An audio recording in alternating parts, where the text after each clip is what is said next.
Good morning! Another update sa ating ampalaya na hindi tayo magsasawang mag-harvest dito. Yan, so nakikita nyo, amazingly ang kanyang growth.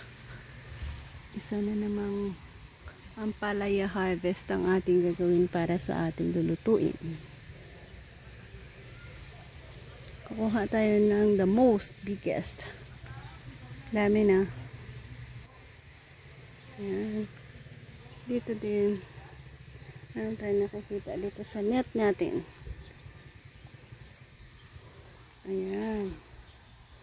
Isa yan sa magandang area kung saan marami tayong pwedeng makuha ngayon para sa ating ampalaya. So yan ang isa na ready.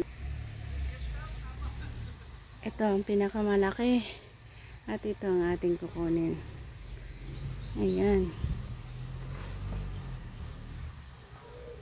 Ito ang ating kukunin. Ayan. At tayo ay mag-harvest saglit.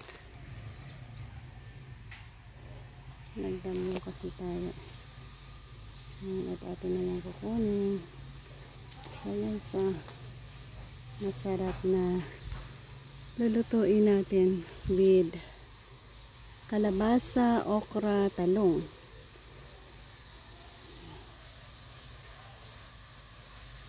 Napakaganda nga ng kanyang tubo. Ay, meron din dito oh. Medyo malaki na rin yan. Ayan. Isa lang enough na yan sa atin. Dahil lagyan pa naman natin yan ng iba't ibang gulay. Mixed gulay ang ating lulutuin. One is enough.